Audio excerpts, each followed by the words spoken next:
All right. Good morning, everybody. Oh, there's an echo. There we go.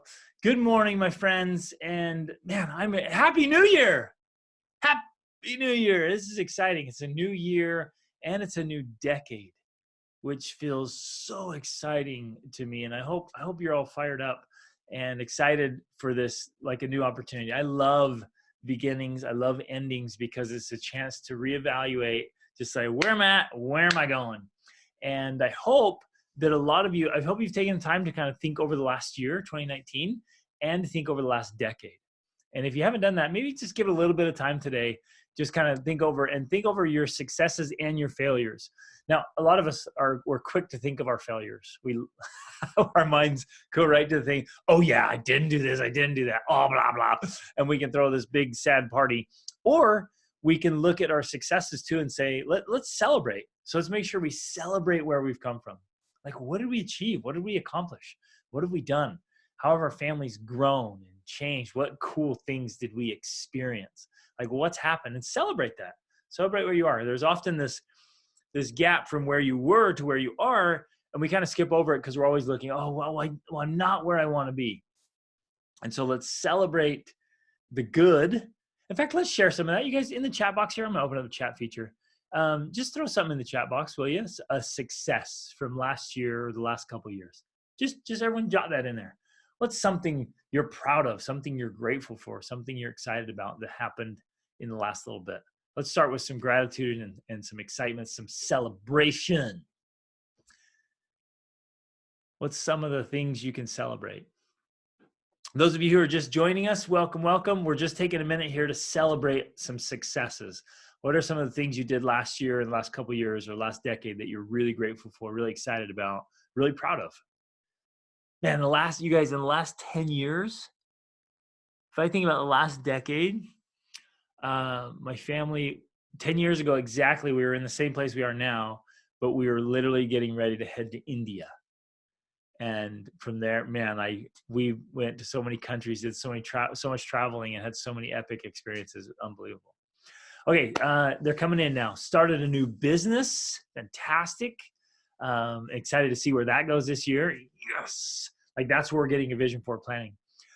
Spent time with family in 9 months traveling on an RV trip.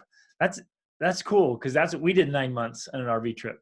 And we loved it. Oh my goodness, how we love that. Experiencing a new area of the country. Okay, some of you made some moves. Some of you added to your families. And it's cool. Like, it's so fun just seeing where families are at. Some of you, newer families in the last decade, you had all of your children. So your older families like really grew your children. And I know we have a lot of friends now that their kids are starting to move out. So in the last couple of years, like, their kids are starting the exodus out of the house as quickly as they came into the family. Now they're going out. It's just crazy, these transitions. But I want you to remember, this is from the training we did last month. I just wanted to revisit it, that we're literally standing in the middle of a decade. The past 10 years and the next 10 years, we're standing in the middle of a decade. And here's where I want this to sink in. So please let this hit home hard for you. Do not underestimate what you can accomplish in the next few years. You with me? Do not underestimate what you can accomplish in the next few years. Let me give you a perfect example. I was reading last night about Harriet Beecher Stowe. She wrote, you guys know who she is? Anyone remember? She wrote Uncle Tom's Cabin. And I was reading about her life, and she was just struggling living in Cincinnati. Oh, it's just brutal. She had all kinds of kiddos, and they were sick, and she lost a baby. Her husband was really struggling. They were just having a rough go at life. And they were so discouraged and so down.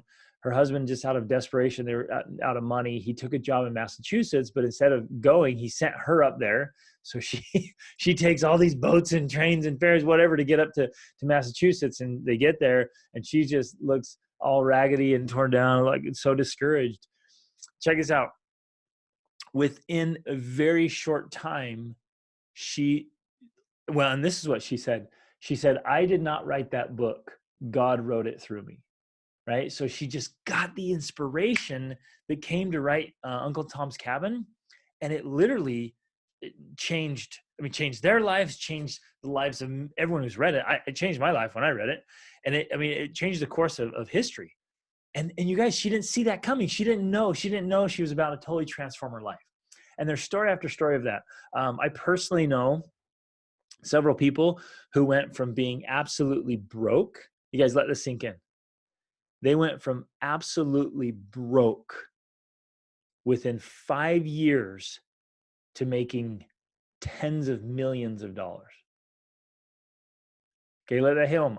These are personal acquaintances of mine. They went from broke to well over $10 million and tens of millions of dollars. So, I mean, big changes can come if we go after it. So don't underestimate it. It's just going to take getting after it and getting that action. So be excited about your big goals and dreams. Okay. So we're going to kind of lay this out, and we're starting a 28-day challenge. And I hope you're excited about that. If you've not downloaded and printed out your 28-day challenge sheets, please do that. You'll find that in your members area. So get the 28-day challenge sheet. There's instructions for it. We've revised them, so reread those. I just posted a new training video on that I did. I think a little dark in here. There we go. A new training video, and then you get 4 of these. We start on the first Sunday. So this Sunday, we're doing our first 28-day challenge. And those of you who have been with us a long time and staying with us, and part of this family and this tribe, we're going to do a 28-day challenge every single month with a new theme. So get excited, get all geared up. Starts Sunday. So the first Sunday of every month, we do a new 28-day challenge. The theme this month is all about you. And Mary and I were just talking about how important it is to take care of ourselves, to make sure that we are refilling so that we have enough to give. Man, that's so important to do that. So we're going to talk about you this month is the challenge, 20 challenges on you. And then, of course, you guys, as we're going along, we're gonna tap into. Let me show you real quick. We're gonna tap into the. Oh man, remember this framework? I'm just gonna revisit this real quick, refresher, because you are the basis of everything in your life, out to family, to work, to impact, to money, to everything. It all radiates out from you, and like that's the most important piece. Is you gotta be. We start here because you can be the tide that literally lifts everything and everyone in your life. Like, be super excited about making things happen that way. I want to go back to the formula, just revisit the formula, because we're going to talk about the formula every month. We talk about, remember, mind, emotions, trust, actions, and lifestyle. You guys remember all this? The OPQRST Foundation. I'm just touching on real quick as refreshers because we're gonna revisit it. And then of course the extraordinary family, that formula. The elements are you, your marriage, parenting, family, and finances. And so this month is you. We're talking about you. So just quick refresher there. And then today, oh man, all kinds of goodness here. Today we are going to talk about getting really clear what we talked about last month. If you want X, then I must do Y. What are the things you know you absolutely have to do? And of course, we're going to play off the word of 2020 vision. Do you want to watch this? And you got to hit mute there. There we go. So we're going to talk about the 2020 vision. I created an acronym for it. We're going to go through this whole thing today. You guys, super, super excited. And we're going to go after it. We're going to make a plan that's real, that's tangible, that's measurable, that is doable, where you're going to be able to say, you know what? I got this. I can do this. I can literally see a path to my successes. Anybody excited about that? Can anybody hear the words that are coming out of my mouth? You guys are like, yeah, I'm excited for my dreams and goals. They're going to be awesome. Let's get after this. In fact, let's do it right now. Let's share. If you'd like to share on mic, you can raise your actual hand and you can jump on mic and share. If not, throw it in the chat box. What are some things you're going to work on this year? What's one of the goals you're most excited about? Come on, share them. And if you haven't done goals yet, because you're like, are you kidding me? I've been so busy with the holidays. I haven't even had time to think about a goal. And today's the first day. Then think of one right now. What's something you're super excited about to go after? Shannon, go ahead, share. What says Shannon? Hopefully, are you Shannon? Yeah, it's me. So this year we're going to take our kids some fun, like whether a couple days or just one day. Oh man, so the internet got all choppy. I think you said you're gonna take your kids somewhere Once a month. Oh, yes. Okay, for a day or a couple days. Fantastic. Huge goal. I love that. Just some fun place. Perfect. We tend to get in the rut at home and just be homebodies all the time. So Huge goal. Okay, fantastic. Thanks for sharing that one. In fact, man, that's kind of one I would feel comfortable passing along to everybody who's here and everybody watching the recording. What a great goal is like, hey, we tend to get in a rut. We tend to get doing the same things day in and day out. If your family's like that, where you kind of get going and all of a sudden months and months pass and you look back, you're like, what have we done? Like, have we even left the house besides like grocery shopping or church or something? Like, do we ever get out? And so I love that plan. I love that. So just, and calendar it in. That's going to be the key to your success for all of you. If your goals, so if you were to open your calendar right now and I can't see your goals on your calendar, it's not likely to happen. That is just hard truth right there. If I cannot see that on your calendar, it is not likely to happen. So schedule it, even the monthly one, get that on a calendar when you're going to do it and start preparing for it. I love that one. Okay. Another one came in: to get in the best shape of our lives. Now, here's the coolest part. Almost everyone in here is a parent, and especially you moms, after putting your bodies through child carrying and childbirth, you're like, I'll never be the same again. Which, okay, trueness right there. But can you still get in the best health of your life? Yes, absolutely. Dads, you're like, oh, I'm working all the time. I'm getting older. Recovery's not as good. I'm so busy. Can we still get in the best health of our lives? Absolutely. You better believe it. We can totally do this. So I love that one. That's fantastic. Okay. Allison says you're going to expand the business. Some of you want to start businesses and launch them. Some of you want to grow your businesses. And I want, again, on the calendar, we're going to go through this all today, but I just want to get some excitement here. Get that on the calendar, get it scheduled in. Like, what specific things are you going to do to ramp up your business? I love that. Okay. Anybody else want to share? There's a few things coming in here. Be excited about this. Okay. Number one. So, number one thing, like, this is the foundational piece. I want to invite you all to take extreme ownership for every outcome in your life. Jot that down. If you're taking notes, jot that down. I want to invite you to take extreme ownership of every outcome in your life. Now, what does that look like? It's this point where, well, actually, let me tell you my story. So when I was out on my own as a teen, my conditions were wretched. They were really terrible. And most of it was caused by decisions that other people had made. My parents had made some bad decisions. Other people I was around had made some bad decisions. I really had been, and many of you have been, like the victim to other people's poor decisions, right? And I kept blaming them. And I kept saying to myself, well, my life stinks because other people did this to me. And it was true. But at some point I had this cognitive explosion, like aha moment of like, wait a minute, as long as I keep blaming other people and blaming outside things for my outcomes, I'm giving away my power to change my outcomes, to get different results. And so I remember, like, I had this experience, you guys. I just drew the line in the sand, the proverbial sand.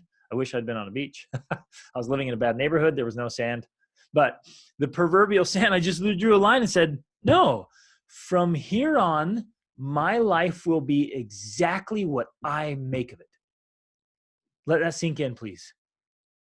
From here on, and maybe today's your day. If you haven't done this yet, today's your day. January 2nd, 2020, you draw a line in the sand and say, from here on out, my life will be what I make of it. Whoa. And now, right now, you're like, well, wait a minute. But what if other people are influencing my life? What if I have to depend on others? Or what if other people have this input? Then I want to encourage you to even step up what you can do in those situations, those relationships. So, for example, I take 100% extreme ownership for the quality of my marriage. Does that mean I can change Rachel? No. Does that mean I can force Rachel to do things? Nope. But I can do everything in my power to gently persuade and encourage and support and help her. I can take extreme ownership of that and do everything I can to lift our marriage. So that's the key part here, extreme ownership. Now, before we jump in, you can see I have an acronym here for vision that we're going to go through today of what this whole thing means. But before we jump into that, I want to give a warning. There are two things that are going to cause most people to fail. Jot these down. There are two reasons the vast majority of people will fail to make significant changes in their life this year. Okay. Did you guys know this? Statistically, by February 1st, so 30 days from now, by February 1st, over 80% of people will have already broken their New Year's resolution. 30 days. You know that? In fact, about 50% of them will have forgotten what their New Year's resolution even was. I'll be like, I don't even remember what my goal was. It really, like long-term results, it just doesn't work. People forget and they fail to do it. Gym memberships, they sell the most gym memberships in this last week and this week because people are like, I'm getting in shape, I'm going for it. And so in January, the gyms are packed. By February, they're empty again. And here's why most people fail. You guys ready for this? The big warning here, because it would be unfair of me to like help all of us set some big goals and get excited and then not give out some warnings of the potholes along that path and the ways to fall off. Number one, many of us have these negative preset levels in our heads that become a default standard. So roll with me on this for a second. We set a limitation in our minds. Maybe it was something our parents told us. Maybe it was part of our childhood. Maybe it was our upbringing. We have a preset limitation or level in our heads. And so anything that's above that or beyond it, we kind of either we don't see, we kind of create our own blinders, or we don't respond to. You guys with me on this? Is this making sense? So let's say, in fact, raise your hand if you can relate to this. How many of you have some kind of preset idea about money and how much money you can have in your life? Right? When I say, hey, you could make millions of dollars, how many of you are like, not me? Right? I'm out. Right? We get these preset ideas. We get preset ideas about our health, about our relationships, about where we live, about the quality of our life. It might say, hey, you could travel as often as you want. You're like, no, we'll never be able to travel. And I used to do this. I had all these preset limitations. And so a lot of people have those. And when an opportunity comes, they either turn it away or they fall into self-sabotage. Let that sink in. It's the most amazing thing. So the reality is what we believe is what we achieve. What you believe is what you achieve. So like as a human being, we just can't live incongruently with our beliefs about ourselves. So if I believe I'm always going to be broke, then when opportunities come to make a lot of money, I'm either going to pass up the opportunity, or if the money comes in, I'm going to spend it really fast. I'm going to blow it. And you see people doing this all the time. So that number one reason people fail is they have a negative preset limit. And so if we're going to succeed, we have to alter what we believe about ourselves.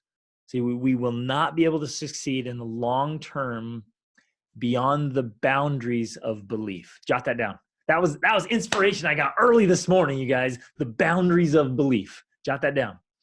What are my current boundaries of belief? Because we will not be able to achieve long-term success beyond the boundaries of belief. In fact, let's do this for a second. Do any of you have a boundary belief that you'd be willing to share so we can get some context here and some examples? Or even one you've had in the past, a boundary belief that held you back.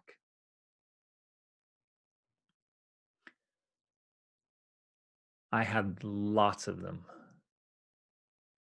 And you guys can throw them in the chat, or you can raise your hand, jump on the microphone. What are some boundary beliefs that have held you back in the past? One of my big boundary beliefs was my ability to talk to other people. I was terrified of talking to people. And I literally believed I'm shy, I'm timid, I'll never be able to talk to people. That was a boundary belief I had. It really held me back from even communicating.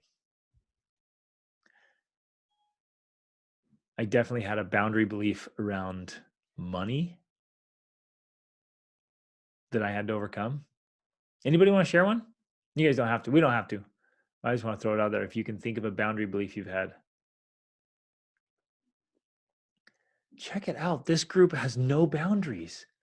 Unbelievable. No boundaries. We're all going for our goals. Everyone's going to hit them. Okay, here's a good one. I have labeled myself as a lazy person, so I got lazy results. Wow. Thank you. That sparked this. One of my coaching clients, I was doing, one-on-one personal coaching, and this client kept telling, I'm lazy. And after a couple sessions, I'm like, hey, we got to stop there. I said, literally, that's your identity. You're saying, I am lazy. And as long as you hold on to that identity, are you going to be a super proactive go-getter? He's like, well, no.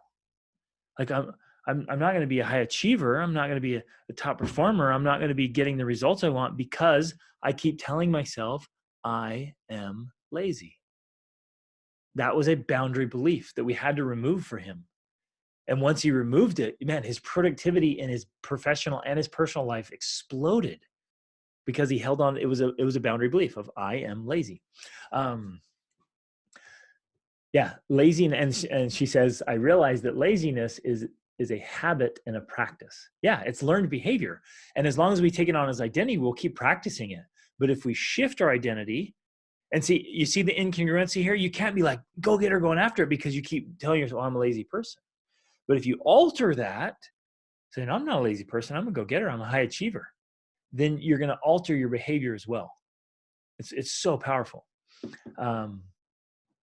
Here's another one. I had a belief that I could not lead or manage a group of people. Right? Anybody had that before? I hear that one a lot. That's a common one. I'm not really a leader. I can't lead. I can't speak in public. I'm not a teacher, presenter. How can I manage this? I'm not good at managing people or things. And we take on that identity. And so when we have opportunities to do it or the potential to do it, we often sabotage that. Okay, those are great ones. Let's keep going. So that was number one. Number one reason people are going to fail is they have preset limits and levels. Number two, here we go. Number two is very closely related. It's a lack of self-confidence. Number two is a lack of self-confidence or self-belief. Now, here's a great irony that I literally see every single week, my friends. Every week. Self-confidence is based in self-belief. Okay? And roll with me on this one for a second. Self-confidence is just that. It's self-belief, right? It's our belief about ourselves, about our identity. Many people are trying to base their self-confidence in the opinions of others. Does this make sense? Like, roll with me on this. This is so powerful. We base our self-confidence on the opinions of others. That's actually a dichotomy and an impossibility. It's an impossibility. We cannot do it. Even if you might get the good opinions of others, you still won't believe in yourself, which is where self-confidence must come from. And so our dependence and addiction to other people's opinions is one of the biggest dream killers out there. Our dependence and addiction to the opinions of other people is one of the biggest dream killers out there. Honest moment, how many of you rely too much on the opinions of others? Yeah. I think that was everybody's hand. In fact, I could even see hands up on the cameras that are turned off. I mean, it says this one's huge. It's huge. And it begins to undermine us. I'm working with this wonderful young lady right now, doing personal coaching. And you guys, she is intelligent and beautiful.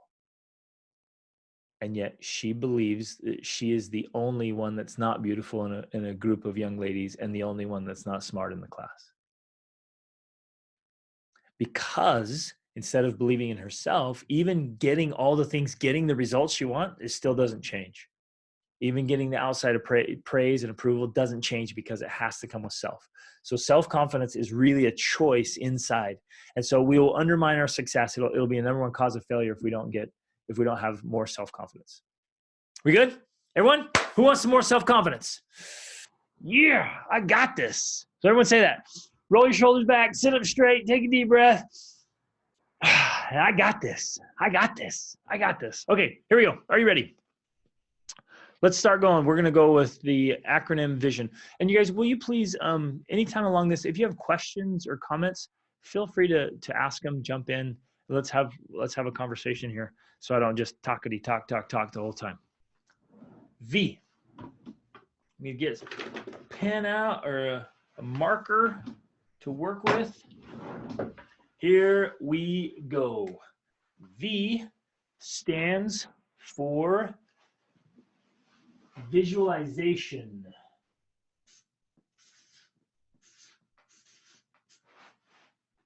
Visualization.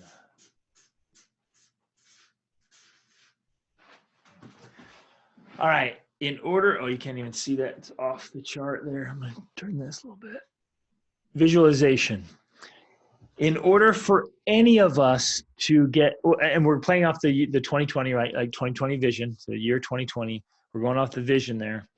In order to see it and get after your goals, we have to be able to see the outcomes. We literally have to be able to see ourselves with the future results. Can you see the scenes of your future life? Can you see yourself in the scenes of your future life? Can you see yourself in the best health of your life? Can you see your business expanded? What does that feel like? Can you see yourself in new relationships that you're developing with your family, in having new experiences, in getting, instead of feeling like you're behind, feeling like you're ahead? Can you see like your ideal family dynamics, all organized and like it's working, it's flowing? Can you see that? You're like, no, I can't, because every day I wake up, it's just chaos and mayhem. But can you see the outcome? You have to be able to see it and feel it. Most of us are allowing our minds to imagine fears. So we're allowing our minds to imagine fears instead of directing our minds to imagine futures. How many of you get this? How many of you relate to that? That's why there's so much fear and anxiety in our lives, because we're constantly afraid. We are always imagining the worst case scenarios, from like getting attacked by raccoons, ravenous raccoons, to that was a legit one I had recently with when I was, I mean, it's from fear of animals to fear of failure to fear of loss, fear of health, fear of career. Like we literally allow our minds to be imagining all the worst case scenarios all the time. You guys with me on this? How many of you do that? Anybody allow their imaginations to picture the worst case? We do it all the time. And so instead of directing our minds to imagine the futures, to visualize it, to see it, we're allowing it to see worst case scenarios. So I want you to actually determine your decade. I want you to see where you're going. And the best way to do this, I know some of you here have already done this, is with vision boards. Create vision boards. Get pictures of who you want to be, what you want to experience, what you want to do. Get that in front of you and look at those and do it every day. Don't just make it and put it up there and don't look at it. Like, look at it every single day. You've got to see yourself in your future self. And you're like, oh, it's so much work to plan out my life. If you think that's hard work, try living an unplanned life. That is brutal. Oh, how many of you have lived some unplanned years? Yeah, and they are torturous, aren't they? Those things are torturous. So here's one of the best resources that Rachel and I have ever created. You guys with me? And because you're in the Extraordinary Family Life coaching program, you get full access to this baby. The 2020 Extraordinary Life Planner.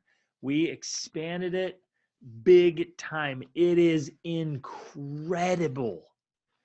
And we just did it with our kids the other day. And so I want you to print these out. And you don't have to print out all the pages. You can, but print out the ones that you write in. But we did this with our kids. It was, you guys, it was unreal. It was so special. Our kids were so motivated and so excited, even the little ones. So here's, this is from, who is this one? Oh, this is from my daughter. And so you get your big vision, right? So you go through your body, your mind, your emotions, your spirit, your relationships, and your finances. Okay. And this is for one of my daughters. She wants to have a six-pack. Okay. So she's going after it. I was like, yeah, girl. For spiritual, she says, I want to be a woman of faith and always have God in my life. For mind, she says, I do not want to have a fixed mindset. That's from the book Mindset by Carol Dweck. For emotions, she says, don't get depressed or be full of fear. For relationships, she wants to be more of a likable person. And she's fantastic at that already. For finances, check this out. My kids are big dreamers. She wants to own 5 homes around the world. And she put down a goal to, she wants to own a salon. She wants to own her own salon. It's a dream of hers. And she wants to make $8 million a year. Oh, yeah. So I'm going to help her set up plans to do that. I know some people that are making $8 million a month. And so I think $8 million a year is doable. We can rock this stuff. But okay, so you get a vision. Do this with yourself, do it with your kids, get a big, these are your big dumb goals, okay? So then once you get that set up, my 9-year-old said make $1 billion. Now, that's huge. That's crazy. And someone was like, oh, that's crazy thinking. Billionaires are popping up all the time now. Okay. Jeff Bezos went from barely making it. His personal net worth is $160 billion today. That's just going to keep doubling, right? He started an idea and went from just being a normal dude to $160 billion. And this is in the last 15 or 20 years. So the things are changing. Isn't this cool and exciting? We live in the coolest time in the history of the world. And yet some of us are playing way too small. So then once you get your vision, we're going to talk about this next in a couple of steps here. Once you get your vision, you break it down into 12-week goals, and we'll talk about that. So get your big vision, my friends. Use the Extraordinary Life Planner. Get a big vision. Set up your vision boards. If you need help for that, I have a course on doing vision boards as a family. Like, get in, make that happen, my friends. Make that happen. So you have a clear vision and you're looking at it, and you'll start checking things off your vision board so much faster than you think. But you've got to have a vision. What can you achieve in the next year? What can you achieve in the next 3 years? What can you achieve in the next 5 years? You know, I want to do something right now. I want to pause. Let's share some kind of bold visions. Let's share some big dreams right now and just kind of articulate it and share it with the universe and with this group. What's something big and exciting, kind of intimidating that you want to accomplish in the next 3 to 5 years? Go for it, Mary. So I want to, I want to create a business I can do anywhere. And then my goal would be to have, part of that is to have quite a few Airbnbs in different locations so that we can use those Airbnbs as home bases in different places. So we can live for a while in one place and the other places are all rented out, and then we can move around to a different spot and live there and just experience all kinds of different places and make money at the same time. I love that. And Rachel, I have a very similar dream to that, Mary. I love that.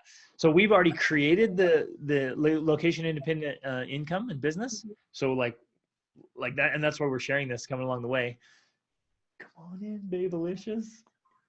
Well, I need to open that up a little bit more. Rachel has arrived. Guest appearance from my wife. She was going after her big goals and dreams and getting in her run this morning, and so then she was getting ready to join us. So, you guys, and you like, I'm gonna do this whether she likes it or not. Here it goes. For almost 19 years, I've been haranguing Rachel. No, not 19 years. How many then? Like 17 years. What are you talking about? Because I have actually been working out. You know, so. Oh yeah, okay, yeah. So she's been on. So yeah, okay. So for 18 years, I've been haranguing Rachel to train physically harder with me, because every time, you guys, I love, to actually work out. or to actually work out at all. We'll just throw that out there. But for years, I love doing big adventurous things. I love it, but you have to train really hard for them. And without exception, every time I've been in an epic place on the earth, my first thought is, I wish Rachel were here with me. That's always been my first thought. I wish you were here. I wish you were here. And I always like, come on, babe, come on. She's like, nah. She's doing it. She is training hard.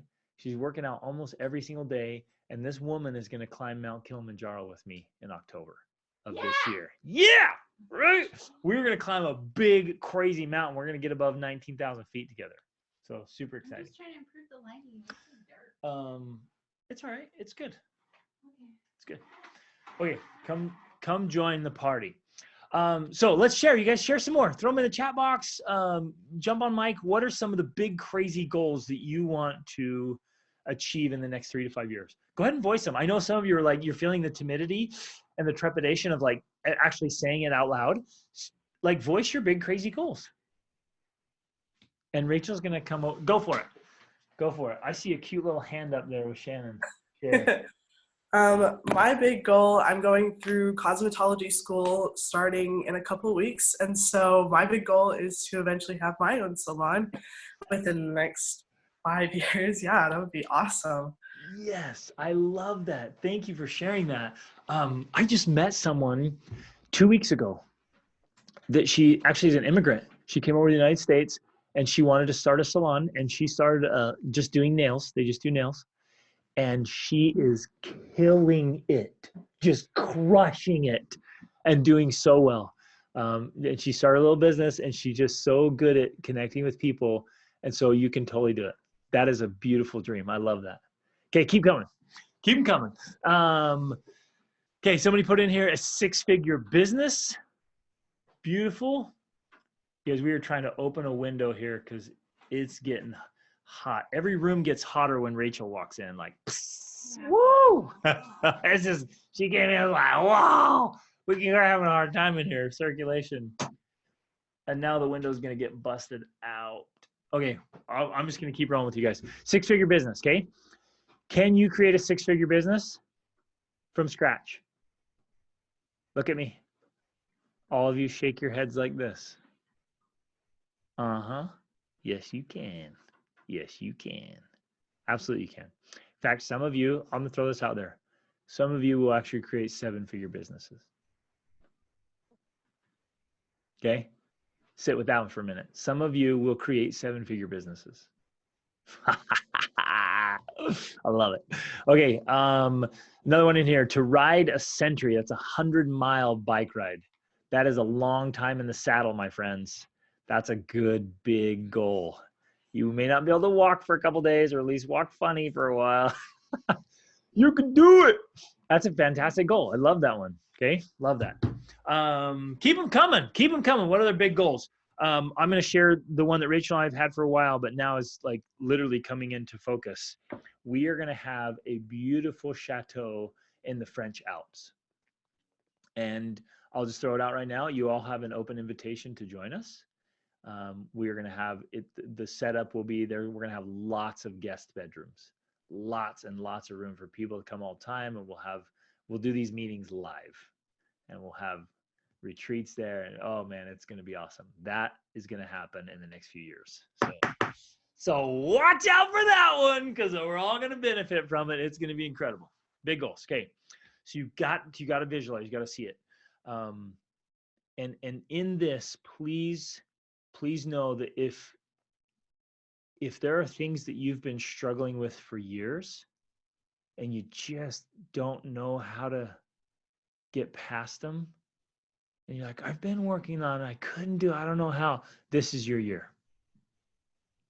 This is your year. And I sincerely want to help you. If there's been something that you just have not been able to figure out or get dialed in, this is your year. And it honestly is just a matter of tools and resources. We're going to reach new heights that you've never experienced before. Let that sink in. You are going to reach new heights that you have never experienced before. Now, I don't know about you, that makes me feel giddy. Because I've reached some big heights, and so have you. But you're going to reach heights you've never experienced before. It literally is a matter of tools and resources. Okay, we good? Anything you want to say about try it? Yeah, try it. It works. Yeah. Wow. Turn on the light actually works. This is amazing. Okay, come on in, babe. Woo, she's here. I'm here.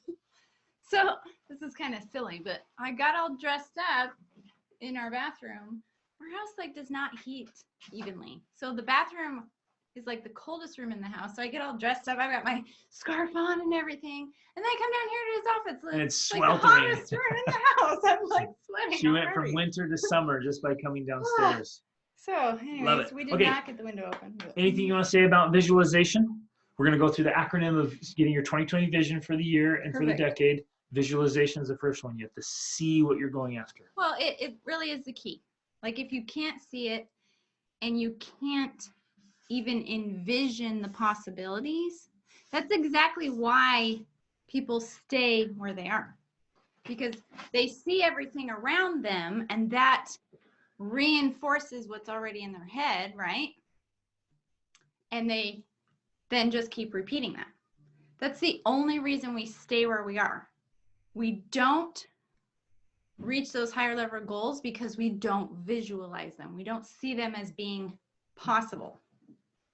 And so, yeah, obviously visualization is the first stage, because if we don't see it as being a possibility, it will never be a possibility. It will never happen. So, yeah. We won't, just as human beings, we don't take action on things we can't see. Do you guys still know this is statistically true? The number one factor for the quality of your life is still determined. The number one determining factor for the quality of a person's life is still determined by their zip code. That is a tragedy. And you're like, wait, what does that mean? What does that mean? Well, it means that what they experience day in and day out, what they see around them is what they create. So they grow up in an area that's poor. They just grow up as kids, and it's not their fault. It's nobody's fault. They just grow up looking around like, okay, this is what life is. When I grow up, I'm going to have a house like this. The kids who grow up in wealthy neighborhoods, they grow up and they look around. They're like, man, I'm going to have a house like this. That's it. And they visualize it, and the vision is given to them. It's like, this is what I'm going to do. If they grow up staying in one place, you never, ever go anywhere. They're going to grow up and be like, well, that's how you do life. We don't go anywhere. But if you grow up traveling all over the world, my kids, they're like, The world is our playground. Anywhere I want to go, I go. I mean, they talk about this stuff all the time. It's crazy. They're just like, well, yeah, I'm just going to go to North Korea. It's my 12-year-old daughter. She's like, well, I'm going to go visit North Korea. I just got to save up the money. I'm going to go. She has this dream of doing 15 countries in 10 days. She's like, well, I'm just going to go do it. Right? That's her vision. She's 12. She's 12. She's like, whatever. I'll just figure it out. Let's go. It's awesome. So what vision are you getting for yourself and for your kids? And for some of you, you're going to have to literally alter your vision like I had to. Okay, ready? Number 2. It's the I on vision is input. Input. You always hear me say input determines output. Input determines output. Input is the proven strategy to control your life by controlling your mind. And your mind is well, let me say it this way. Have you guys ever heard the phrase, you are what you eat? You guys ever heard that phrase? There's actually a lot of truth to it. What we consume through our mouths, it breaks it down and it goes into our cells. And so our bodies are made up of what we are eating. It's true. The same is true of our minds. Our minds will grow or atrophy depending on what we feed them. Your mind will live or die upon what it is fed. And so the best way to control your life is to control your input. The best way to control your outcomes is to control your incomes. Does that make sense? You guys with me on this? I'm going to keep saying, can you hear the words? Our 3-year-old starts saying that now. Can you hear the words that are coming out of my mouth? Yeah, she loves it. Sorry, that's what I say in my house all the time. It's funny. So I have a couple of thoughts about this. First, it's interesting that I observe myself all the time, but it's been the holidays, so we've been a little lax a bit, and we've watched a few more movies than normal. And it's so fascinating to me because I am a very driven and ambitious person. And most of the time, I would say, I'm thinking about my goals, thinking about, okay, I got to get up in the morning and this is what I want to work on. And I need to send this email and I need to do all my little things. And, my 8-minute mile I got to work on and all these things. So I'm thinking about my goals most of the time, I would say. Now, that also includes my family because I'm like, okay, I need to train them better with this. And this child needs this thing. And so that's, I would say, is the majority of my thought process. Well, it's so fascinating because I've watched a lot more movies in the past, since Christmas. And I find myself thinking about the movies and the shows. And I'll be like, what really happened in this show, and what if this?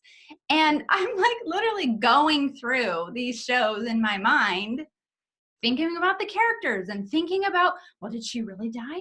Or is she just pretending? Or, all these different aspects of the show and all of its drama and all of its dynamics. How many of you guys get that? You watch a movie and you're replaying it in your mind. You're playing over the scenes and you're wondering what's happening. You're thinking about it. So it's interesting to me when you say something like this, input determines output and your input will determine your life. It's not just oh, well, I shouldn't read bad things or watch bad things and this is getting a little crazy here, but as I think about this, it's almost like you have to be super choosy, restricted. I want to say vigilant. Restrictive. Vigilant, like yes. I want to say restrictive, but it sounds too negative. But kind of in a way restrictive to what you're watching and reading. Not because it's bad. It's not like I watched any bad movies or, that was wrong. But just because I'm like, wait a second, this is taking up a lot of my thinking that I could be using to helping me figure out how to make that sale or how to take my business to the next level or how to train my kids to actually wash the dishes better or whatever it is, it's taking up thinking space, brain space and energy that I could be using to actually reach my 12-week goals. Did you talk about the 12-week? Nope, thing not yet? yet. Okay. We're getting there. Okay. I just hinted at them. Okay. Yeah. So this, like, instead of you, and you guys remember we talked about in the beginning, Rach, how we're allowing our minds to imagine our fears instead of directing our minds to imagine our futures. Exactly. And That's the same thing the is true other with, thing. That's the very same principle here, is that when we have that brain space being used up by imagining worst case scenarios, well, now we're visualizing that. We're visualizing the worst case scenario happening, and we're actually increasing the odds that the worst case scenario is going to happen. whoo. Yeah. Okay, so I love this. And Allison said, mindless input produces mindless output. Yeah. So true. And I know, you guys, I know it's entertaining. Yeah. I loved watching those shows. It was great. and I did it with my kids, yeah, and we it had was fun. fun. It was great. Fun. It's not like it was bad, But if you have like a Netflix addiction, and that's happening, I guess all that's the what I time, thought. I'm like, what if this was happening to me every week? That would just make it so much harder to achieve my goals. it literally derails you. Yeah. Makes it more challenging for me to achieve my goals, because my mind is consumed with some imaginary drama instead of dramatizing my own life, instead of making writing your own story, the hero of my own story. I'm thinking about somebody else's imaginary story. I love this. So like Shannon said, we have to be super vigilant, you guys, super vigilant about input. And here's the greatest news. You control your input more than anybody else. In fact, you're the only one that can actually control your input. So if you control your input, you're going to control your life and your output, your results. So read lots of great books. So we can recommend any number of books in any genre. Anything you want to improve in, send me or Rachel a message and we will recommend some books on that area of life.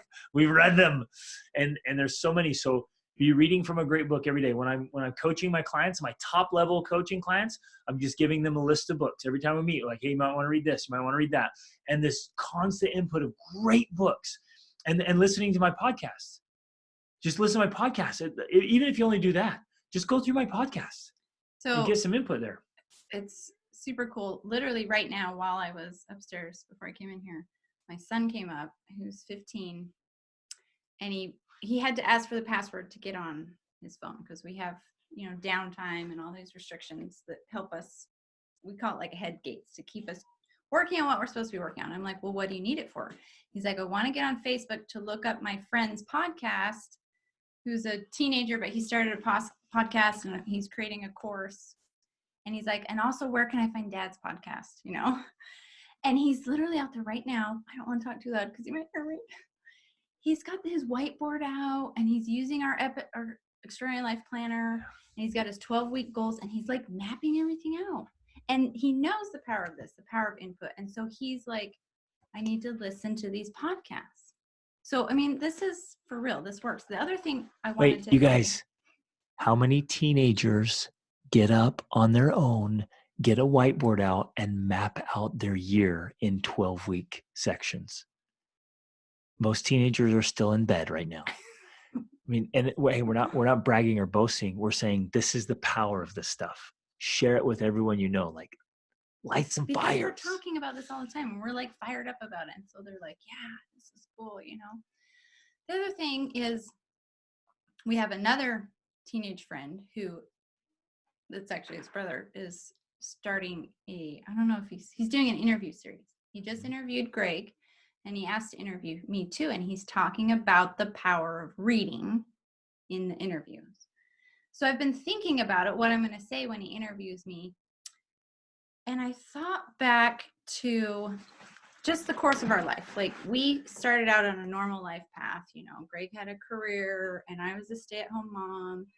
And we had this little old house that was 100 years old in this small farming town with the white picket fence, literally, that we built by hand. Like, we nailed everything together because we were trying to save money. It was cheaper that way than buying the prefab, white picket fence. And when I think back to where we were there, which was great, it was a great life. We enjoyed it. But it was also just like, we would still be there if nothing had changed. We'd still be living probably in that little farming town, because it was a place where people just live for their whole lives, and they marry each other, and they just, the For community stays. generations Yeah. they stay there. We've gone back to visit several times, and every time we go back, we're like, we could still be here. Like, this could be our life. And as I think about that, contrasting it with the life we've actually had of traveling and living on 35 plus countries, on 5 continents, and like the countless life experiences we've had over the past 12 years, pretty much. The thing that has made the difference without fail has been reading books.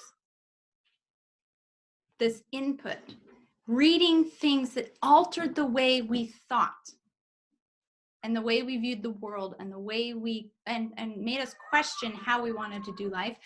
Every crossroad, every major decision, there has been a book there that influenced the choices we made. Without fail. Yeah, this is making me want to read. That has been the thing. And even now, even knowing that, even having had all those experiences and known how much that influences it, it's still easy for me to get in the habit of not reading enough. And still then wondering, man, why am I just not motivated? Or why am I not, driven right now? Or why am I just not clear on stuff? And always it comes back to like, well, how much have I been reading lately? Not enough. That's no wonder why I'm feeling like this. Like he notices this with me all the time. He's like, are you getting enough input? And I'm like, no, I'm not. That's the problem. So like, I don't know. It's just so crucially important. It really is. Okay, can I give you guys a challenge? Ready? You guys ready for a challenge? Of course you are. It's January 2nd. I would like to invite you to read a minimum of 2 books a month. Read or listen to. You guys with me? Everyone up for this? Read or listen to 2 books a month. Now, it only comes out to maybe 8 or 10 hours a month can get you through, maybe 15 hours, depending on the book length. But in a month's time, that's totally doable. And you can do it even while you're driving. If you're driving somewhere, just have an audiobook on. I just between running and driving, I probably do 10 books a year or more just in audio. So you can get through a lot that way, and you spend a little bit of time in the morning, a little bit of time in the evening. So absolute minimum 2 books per month. If you really want to go gangbusters, try a book a week. And it will literally transform your life. It'll transform your life. We did a goal setting session with our kids on Saturday, I think, or Sunday sometime. And I think one of our kids, was it a Leanne or 12-year-old? I don't remember. I think she set a goal to read a book a week. Yeah. Yeah. Awesome. Okay, ready? So now we're ready for S. S, my friends, is strategy.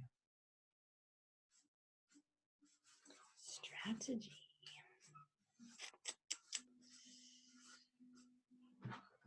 Okay, we simply must be more strategic.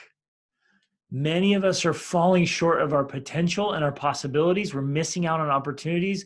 We're living in self-sabotage because we're just not strategic enough.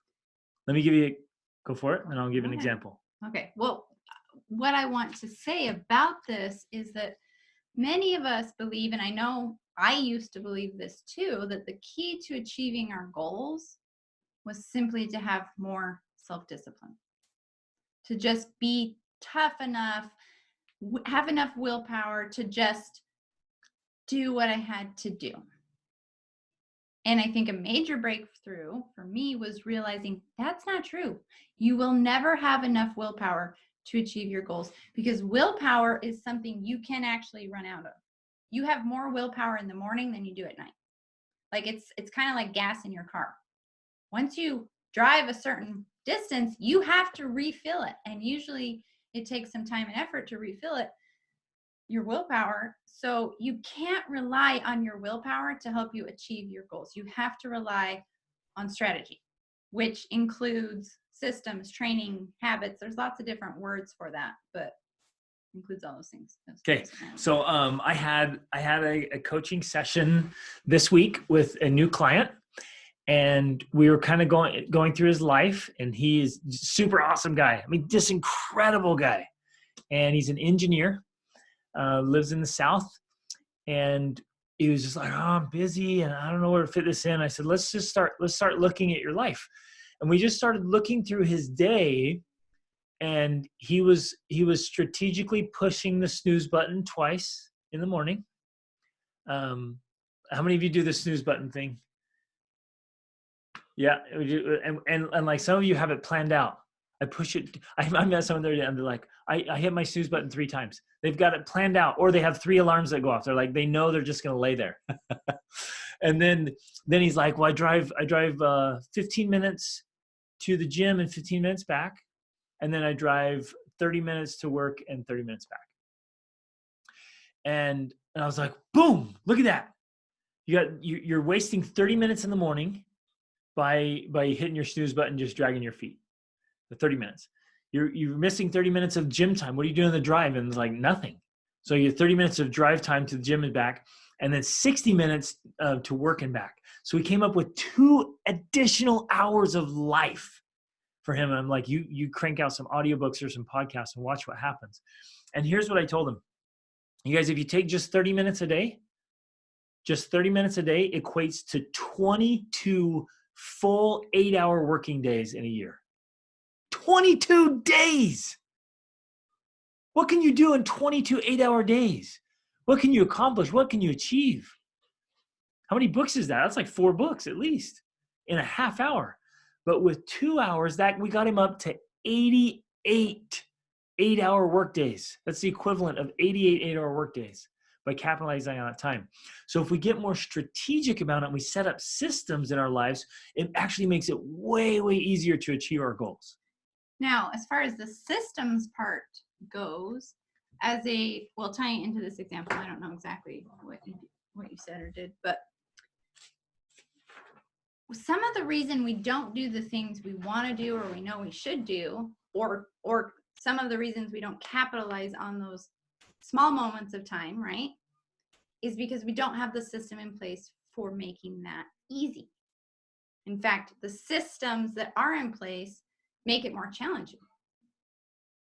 In fact, for example, we live in perpetual self-sabotage because of our systems.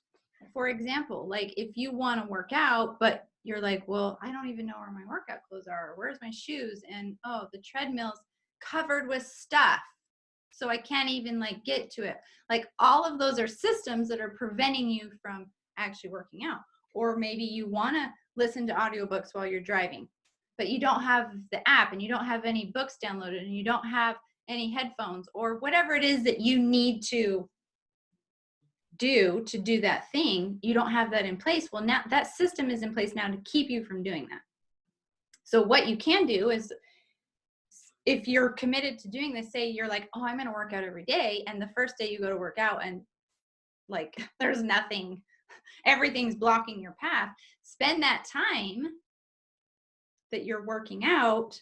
Not, you can't work out because it's not ready, but spend that time preparing your systems, getting your things set up, saying, oh, well, I don't even have good shoes, so I guess I need to get some, or I need to get my treadmill going, or I need to download this app and get these books. So you prepare your systems so that then the next time you're ready to go. This is perfect. Yesterday I didn't even think about it. Yesterday I went to a friend's house, and this friend is really trying to get in shape and work out, and it has been for a long time, but it's not working.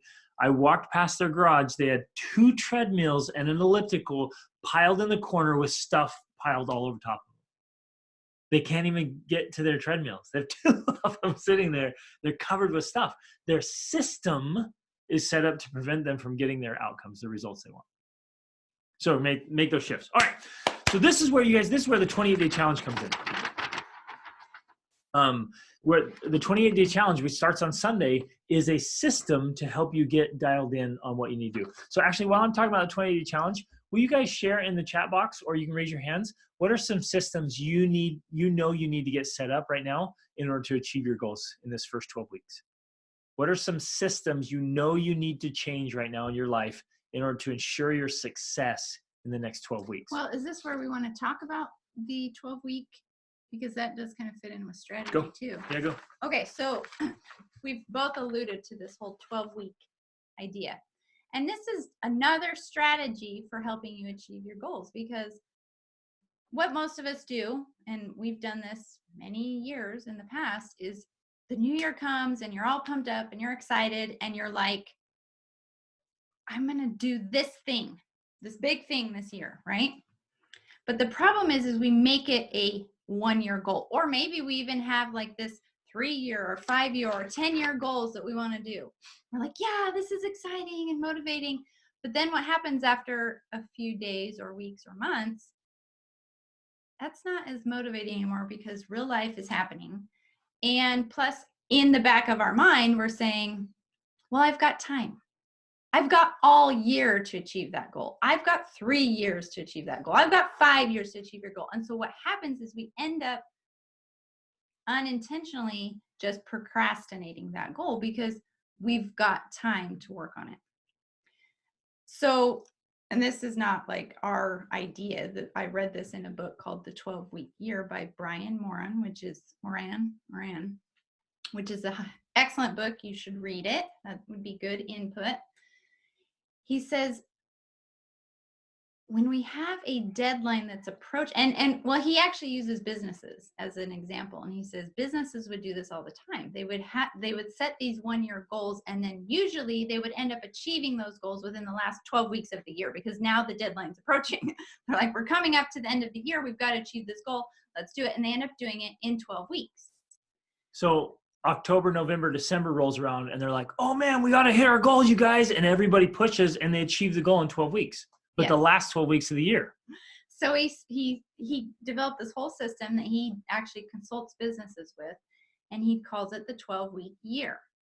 He's like, instead of setting a goal that's 12 months away, you set a 12-week goal and you act like it's your year. So it's supposed to be a challenging goal, right? That's why he says it's a year goal, because it's supposed to be challenging, but you work on achieving it in 12 weeks. And at first I was like, what? Really? That's crazy. But the more that we've studied this and used it, you begin to see how powerful it is, because when you have a 12-week goal, every single day counts. Every single week counts. You can't be pushing it off and saying, oh, I'll get to that, because you don't have time. You have 12 weeks. Now, sometimes, you're going to have a big goal that may take a whole year to accomplish, and that's great. But then what you do is you break that down into 12-week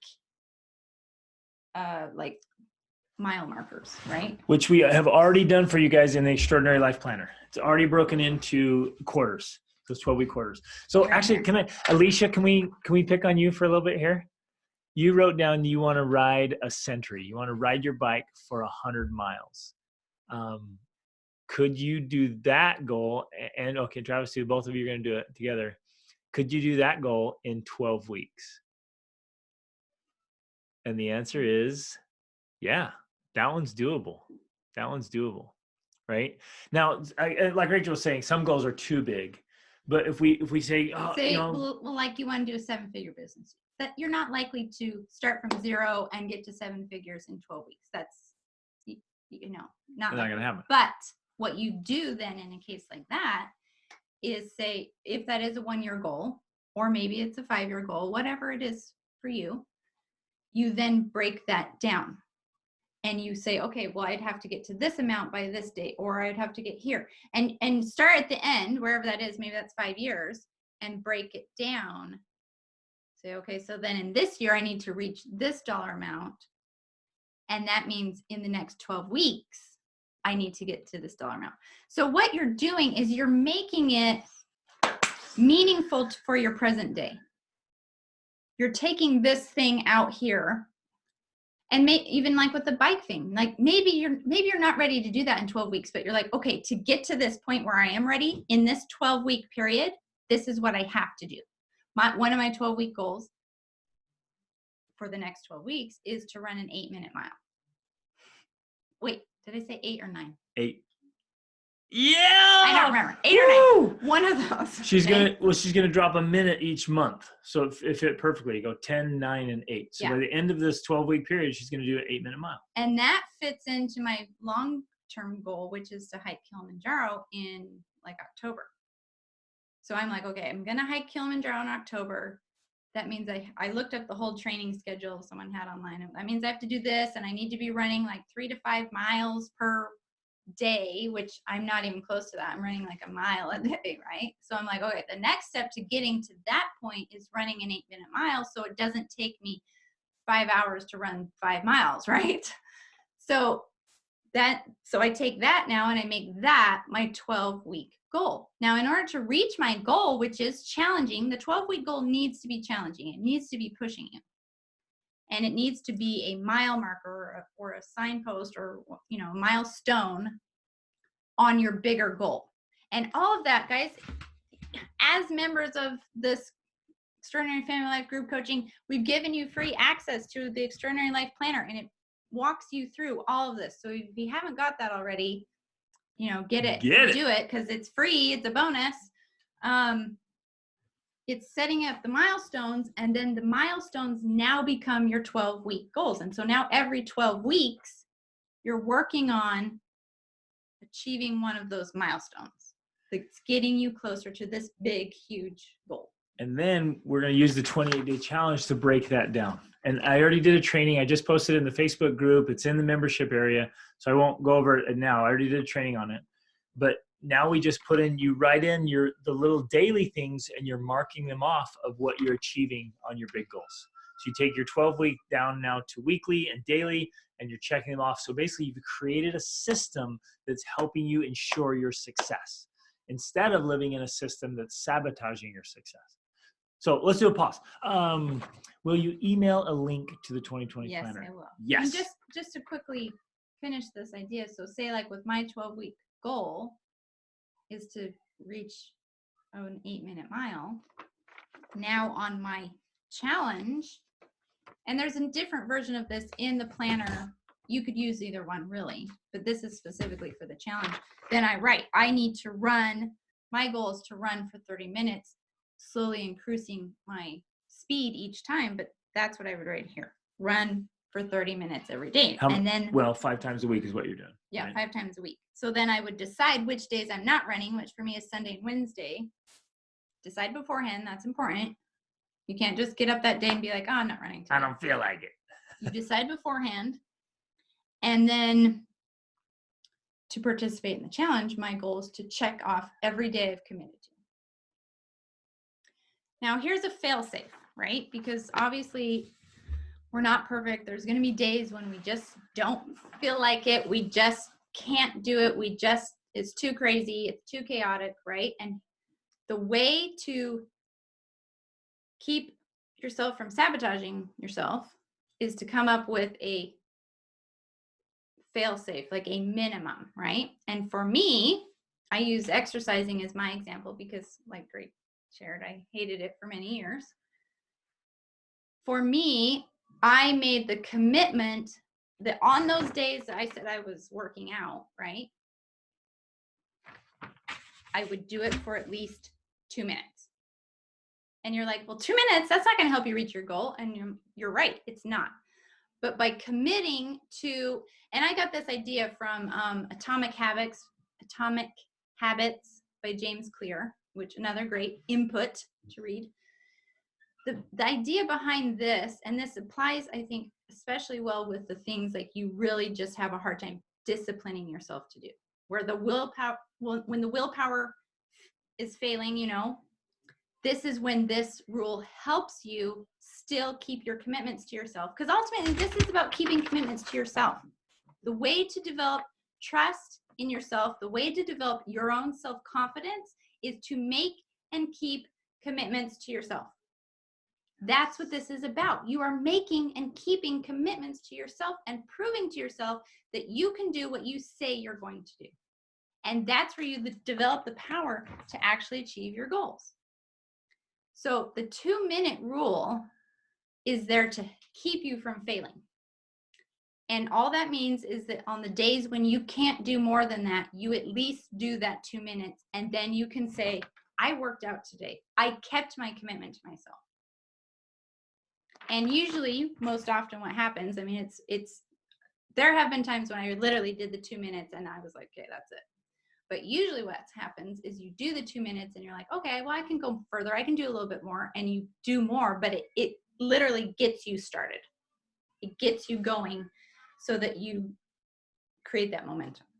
And that can be with anything. That could be like, I'm going to spend 2 minutes on social media, or I'm going to spend 2 minutes on whatever it is you need to do for your business or your health or your Writing family. your book. If you want to write for 2 minutes, just write a sentence or two, whatever you want to do. So that is kind of the fail-safe idea here of helping you keep these commitments by saying, you know, worst case scenario, your day is crazy and it's chaotic. Every one of us can do 2 minutes. Like there's not one of us that couldn't even say, we're going to bed right now. Like you can do a 2-minute workout, right before bed. Like it's a fail-safe. Okay, ready? Yes. All right, everybody on your feet. We're going to jump around for a minute and get some energy up before we do the last 3. Yeah, I got to move. Do it. Come on, do it. Get up there. Get excited. Oh, just pat your body. Oh, we're getting all sweaty. Okay, move your arms. Do some jumping jacks. Up. I got it. Woo. Okay, wow, I feel better. Let's get some energy here. Okay, I asked you to share some systems that you need to implement. Go ahead and do that while I put up the next one because it fits. What are some systems? You can do that on microphone or in the chat. What systems, just name one system you need to put in place to ensure your success. And the I is inspection.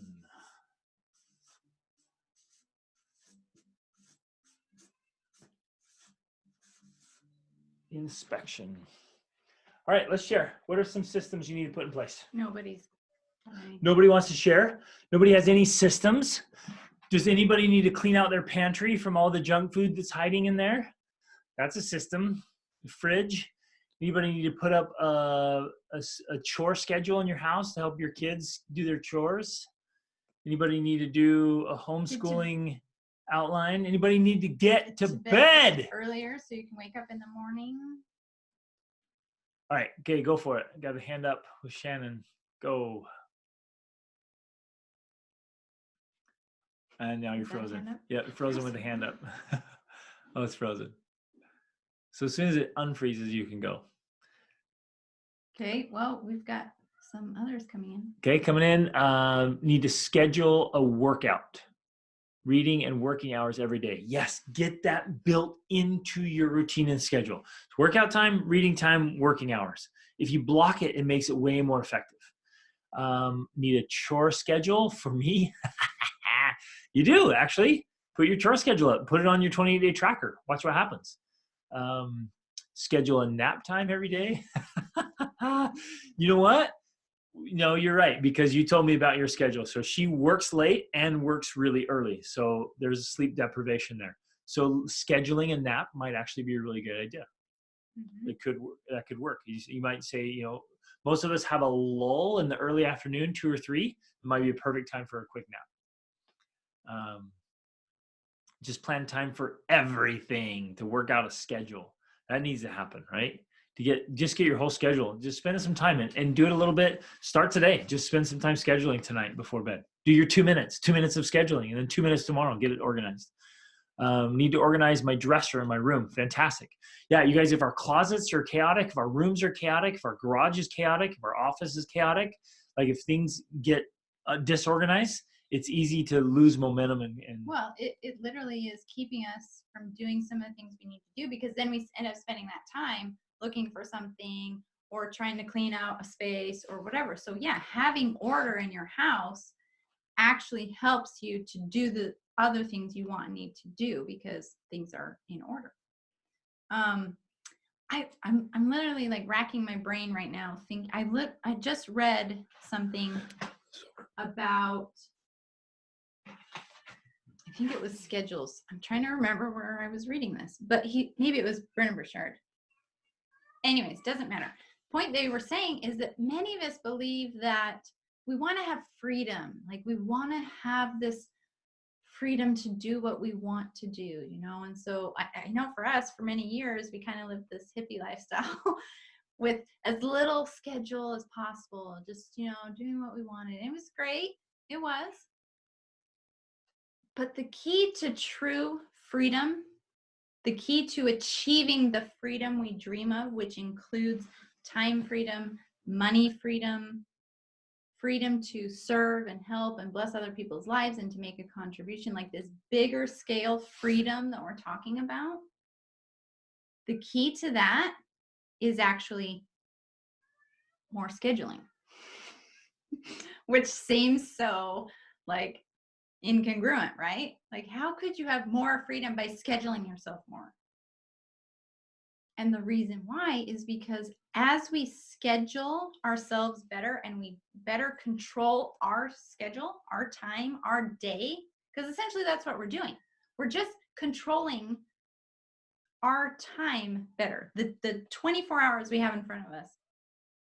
Scheduling allows us to make sure that we decide what goes into those 24 hours instead of just reacting and responding to whatever comes our way.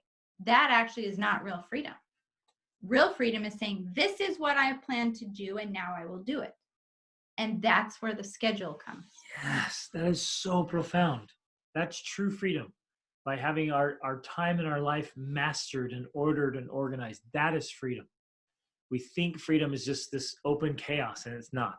And I have to throw this in there because moms, okay, and I'm a mom, I used to believe, well, there's just no way to do that with kids. And some of that's true. There is there is a percentage of that where you can't necessarily control if they're sick and vomiting all night long or whatever. And that's going to throw off your schedule. It is going to affect you. But I've started to realize the past few years that I have a lot more control over that than I used to think I did. I used to think I just had to respond and react to whatever they brought to me. Oh, you need this, you need that. Yeah, I've got to do that. And so I don't have time to do anything else because I'm getting you a drink of water and I'm cleaning up this mess. I'm doing that. And I've begun to see that when I am more intentional and I'm like, well, no, these are my goals and this is what I'm working on. And here's why I need your help because these are my goals and I need your help to do this. Now the brother's helping and the sister and even the little children are understanding. And so they're more willing to find more other solutions and work with me with finding other solutions because, well, other people can do that. Not mom is the only one who has to do that. You can learn to do it yourself or someone else can help you. And so they now become more independent and more reliant on each other and supporting each other because mom's doing something else that no one else can do but mom.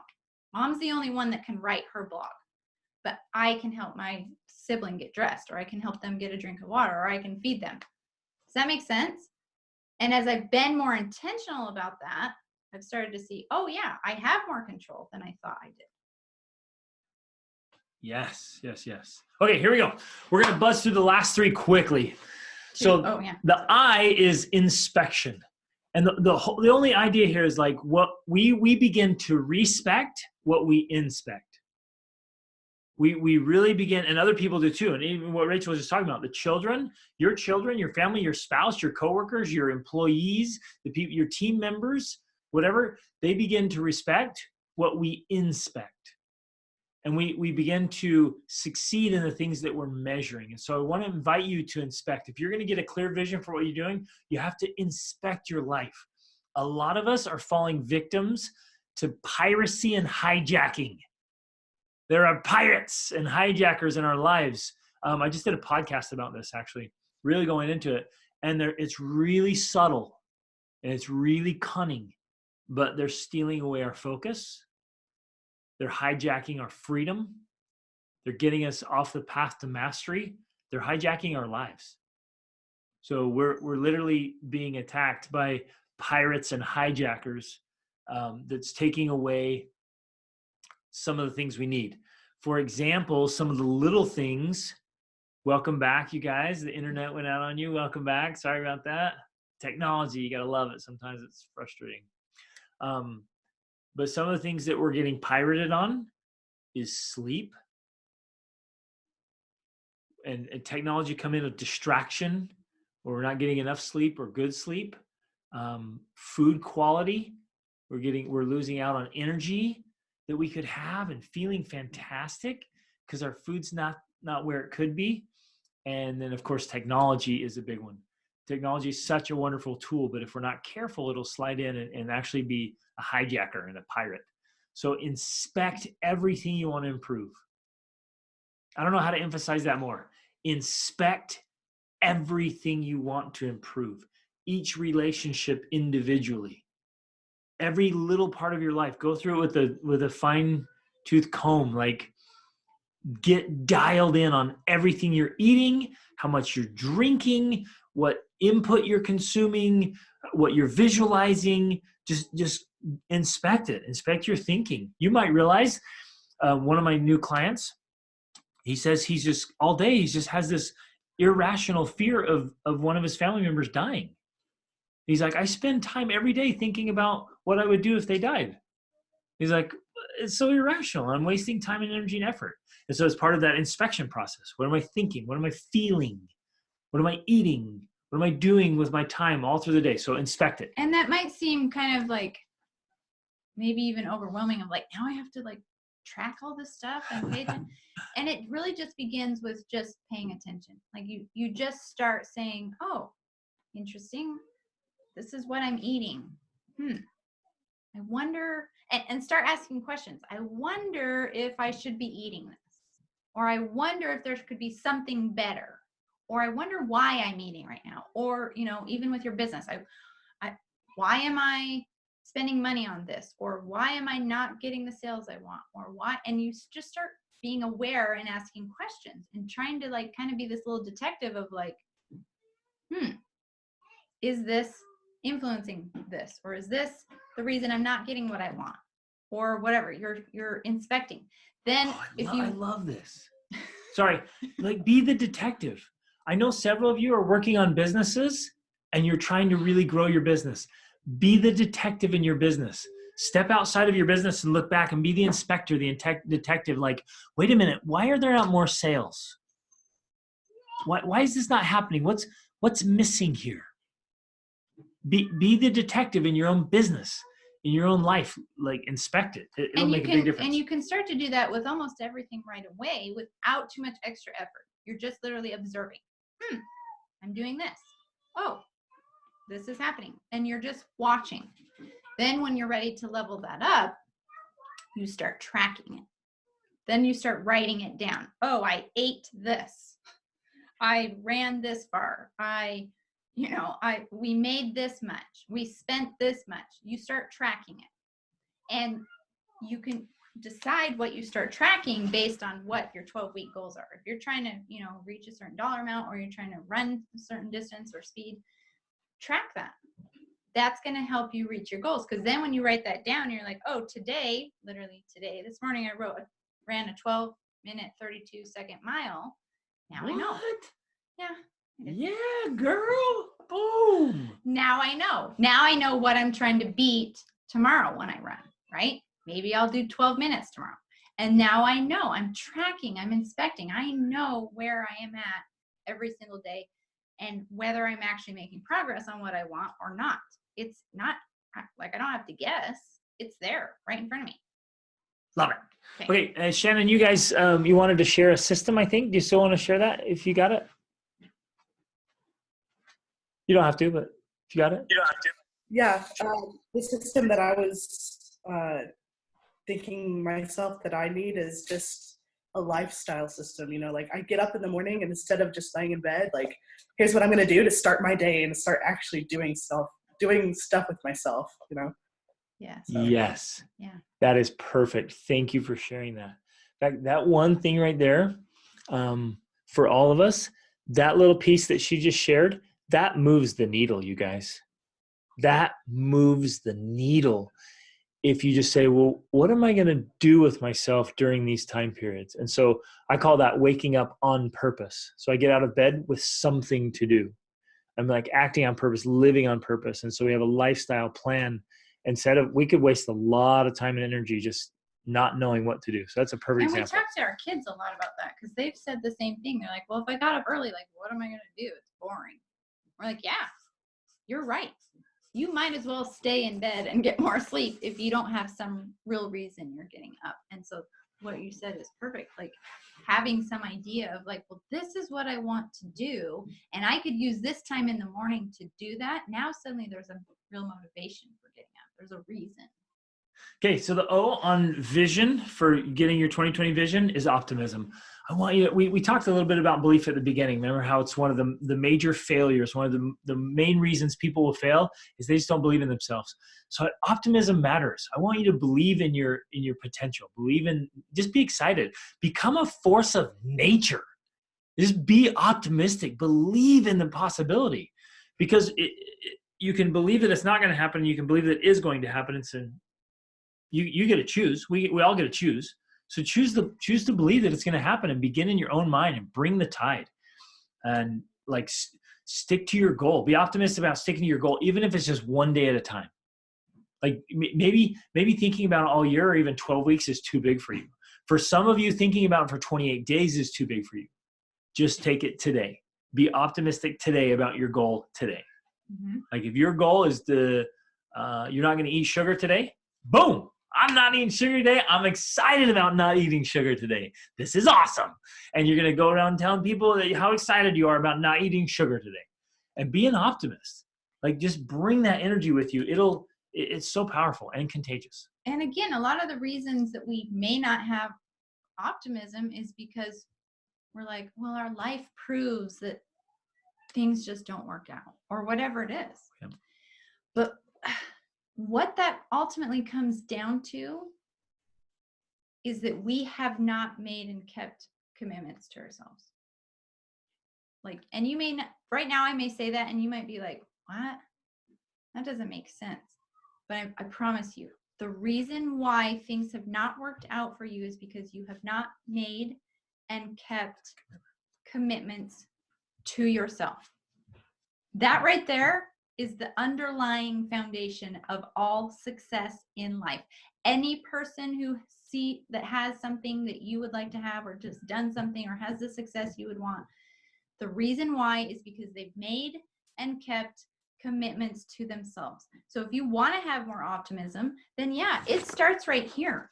The more you make and keep these commitments to yourself, if you can get up every day and say, okay, today I'm going to check these things off, and you do that, your self-esteem starts to grow, your trust in yourself starts to grow, your optimism starts to grow because you begin to see, I am the kind of person who can get things done. I am the kind of person who can make and keep commitments to myself. And that is where the power lies. Right there is the power. You have it. You just have to make the commitments and then keep them day by day, even if it's 2 minutes. Even if you work out for 2 minutes, you have made and kept a commitment to yourself, and you are now the person who makes and keeps commitments. Oh, that makes me feel like dancing. Woo! Do dance, baby. Yeah, dance it. Okay, everyone, just list one commitment. Throw it in the chat box. What is one commitment you want to do today? Everyone list one commitment. Just because we're making keep commitments. So just a small personal commitment today. Mine is to exercise hard today. Gonna happen. I did that one. Oh, Rachel already did hers. Boom. Mine is to decide what's the next action for my business. I'm going to spend an hour planning and thinking on the next action. Love it. I got up at 5, like immediately out of bed, got going. I've had an awesome morning, but like no snooze, no lollygagging. I got up, dressed. I did my hair, everything at 5, you guys. It was amazing. Wow. Okay, next, share your commitments in there, and then we'll look at those and share those. And then the last one is a word I made up, or maybe it exists. I called it Neverness. Neverness.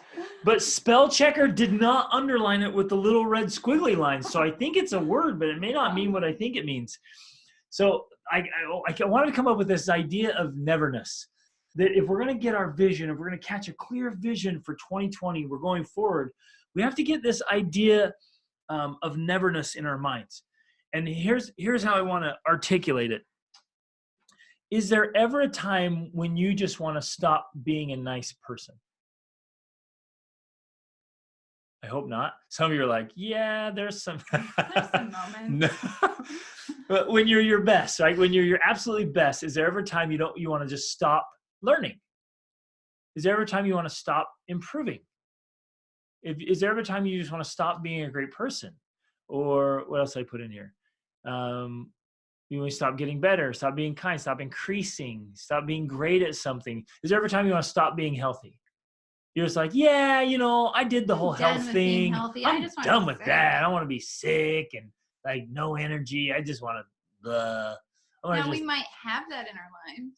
There may be times, but what I'm talking about is like this idea we want to desire it. So where you stop desiring that. Here's the idea that neverness came to me. Society has planted this false idea, this false story in our heads that the good life is when we stop working and we stop learning and we stop progressing. We do it with graduations. People are like, I can't wait to graduate. Then I'm finally done with my education. That makes me cringe and cry when somebody says, I'll finally be done with my education. Are you kidding me? There's never a graduation from education, right?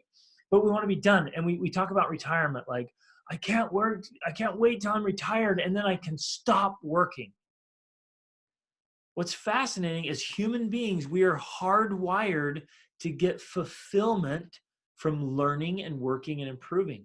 Now, you may not like the work you're doing and you want to retire from it, but we're never going to retire from doing work and doing meaningful things. Meaning being busy or contributing. Yeah, just being active and alive. So we get this idea in our head that if I could sit around and do nothing, that would bring me bliss and joy.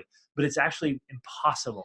We're hardwired to feel good when we're doing things. Well, and a lot of the statistics about people that retire is that there's this high percentage of people that die within after 2 years. Retirement. Within 2 years. 2 years.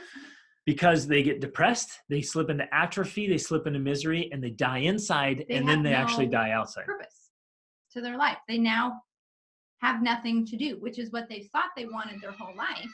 And now when it comes, they literally have no reason to live. Breaks them down. So the idea, the principle of neverness is just get in our heads like, this is how I roll. Like I want to just keep learning and growing and improving, and today's my day. And I'm going to learn and grow and improve. I'm going to work on it, and I'm going to make today special. And so I'm never, in my mind, I'm never looking forward to the time where I don't have to do anything. I'm like excited about growing and learning. But basically what I'm inviting you to do is to become a lifelong learner. And get excited about it. Get fired up and be like, my vision for myself is just to keep growing and keep improving. Well, and the idea, I think, and I think this is where the real power is and the real freedom is, of this idea that I am going to continually be working on myself and my life so that it becomes something I want to do every day. Like this whole idea of, oh, I hate Mondays or the weekend's the best. Like if you have a life you love, like I love Mondays. Literally, I do. I love Mondays because I'm like, yeah, we get to get back to work. Yes, back to our schedules, back to our, because we take it a little more relaxed on Saturday and Sunday. And I literally am excited to get back to work on Mondays because I love what I do. I love writing. I love sharing. I love creating things. And that's what I get to do every day. Now, that doesn't mean that there's nothing in my daily schedule that I don't like dread. There are definitely parts of it where I'm like, oh, I've got to spend 6 hours scheduling my social media today. Like, that's not like fun, right? But I enjoy what I do, and I enjoy sharing, and I enjoy creating, and I enjoy inspiring, and that's what we get to do. And so the idea, I think, that fits in with this is, yes, find a way to stop doing the things you really hate doing. Maybe that's your job. Maybe that's the laundry. Maybe it's the laundry. If you really hate doing the laundry, like find a way to outsource it to one of your children that loves doing the laundry. Rachel hasn't done laundry in like a couple years because our son does all the laundry. And he loves it. He rocks at it. It's awesome. So it's this idea of don't live your life waiting for someday when you don't have to do XYZ or whatever, or someday when whatever happens. Like, live your life creating and crafting all the things you want in your life. Yeah. Oh, I'm so excited. Okay, you guys, this is it. Please, I want to end here with just firing you up again and getting you excited about what we talked about initially. Do not underestimate what you can accomplish this year, even in the next 12 weeks. Mm-hmm. Some of the people in this group are going to do unbelievable things in the next year, 3 years, 5 years, and decade. We're going to get the end of the decade. We're going to look back with this group of people and be blown away at what we've accomplished, what we've achieved, what we've done. Some of you will build 6-figure businesses. Some of you will build 7-figure businesses. Some of you will get in unbelievable health and do tremendous physical things. Some of you are going to totally transform your relationship. Some are going to transform their family lifestyle. Some of you are going to go out and travel the world and create location independent businesses. Some of you will create nonprofit organizations and impact. You're going to do unbelievable things. And we're just starting out literally by getting a vision of it, by getting this 2020 vision. You're going to visualize. You're going to get great input. You control that. Get strategic about it. Set up your systems.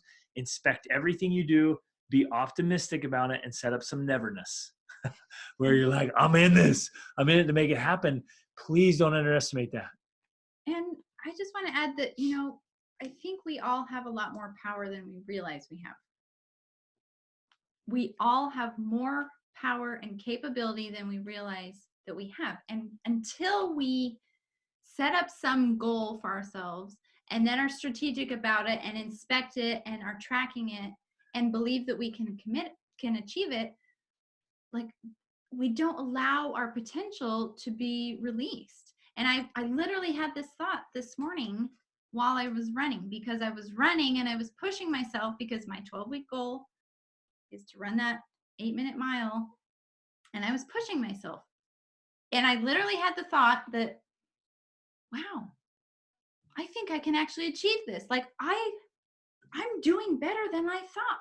I think I'm going to be able to do it. Where usually I find myself kind of just like, oh yeah, this is hard. Like, yeah, running. I don't know if I should run on speed 5 because that's just a little too much. But now I was running on speed 5 today because I'm like, I'm going to do an 8-minute mile. I got to push myself. I got to go hard. It's having that out there. It's kind of like the finish line, right? Having that out there begins to empower us. Because now we have something that we're going for. I'm not just running to do my workout. I'm reaching for that finish line. And when we have that and we push ourselves, our power is released.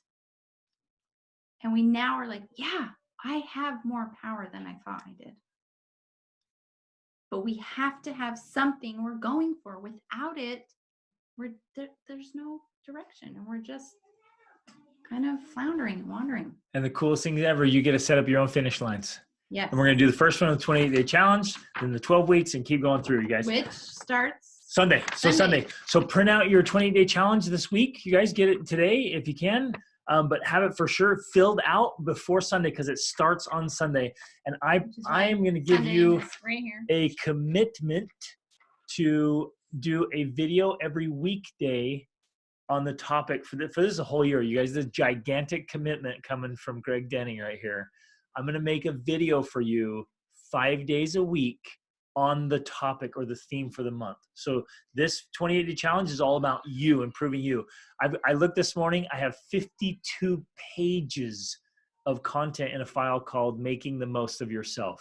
I'm going to go through and make tons of videos for you all month. So you just check in the Facebook group every weekday because I'm going to be pounding you with awesomeness all along. Get these printed out and get working on them. Now, and just a quick overview of the 28-day challenge. Now, all of you as members of this group coaching have access to the 28-day challenge, which we actually created as a separate course. So when you log in, if you should have access. If you don't, email me and I'll make sure you have access.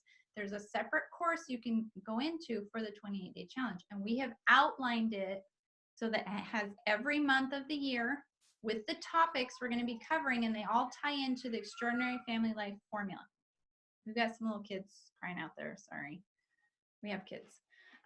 So it's all going to tie in, and each month there's going to be a new challenge with a new emphasis, a new focus, a new topic. And so that's what he's talking about, is that every month he's going to give you training on that theme. And starting with January, the focus is you, because that is the critical element in the Extraordinary Family Life Formula. You got to do your marriage, your parenting, your family culture, your finances. We're going to cover all of those things this coming year. But we start with you because you're the foundational piece. So it's going to be amazing, okay? It's going to just be so great. It's going to be cool. So log in there. You can see in the 28-day challenge everything that's outlined, and it's all separated by the months. And that's where he'll post them in the Facebook group, but then ultimately they'll all be stored in there under each month. Like January, we'll have all these training videos he does this month, and then February, and so on. Best year ever. Yeah, exactly. Woo! Best year ever. Let's get this. Okay, here's my last challenge as we end up. As we turn this off, I want you to turn on a song, and I want you to dance. Oh, yeah. So wherever you are with your family, get your kids. Rachel and I are going to walk out this door. We're going to turn on some loud music, and we are going to dance with our kids, because you got to move and you got to get excited, okay? So we're going to spice it up. We'll turn this off. We'll end here. Get your goals. Get your extraordinary planner printed out, your 20-day challenge printed out. But right now, when you turn off this video, turn on some music and dance. Throw a dance party in your house, even if you're at your mom's house. I know you know who I'm talking about. Have a dance party, you guys. Dance around, have fun, get fired up, get your kids fired up, share what you learned here, and then shoot us any questions, anything, and let's get in the Facebook group, cheer each other on. 20-day challenge starts Sunday. You guys are awesome. Love you so much. Remember, we're training for greatness here. We're training for greatness. You're going to have your best year ever. Reach upward.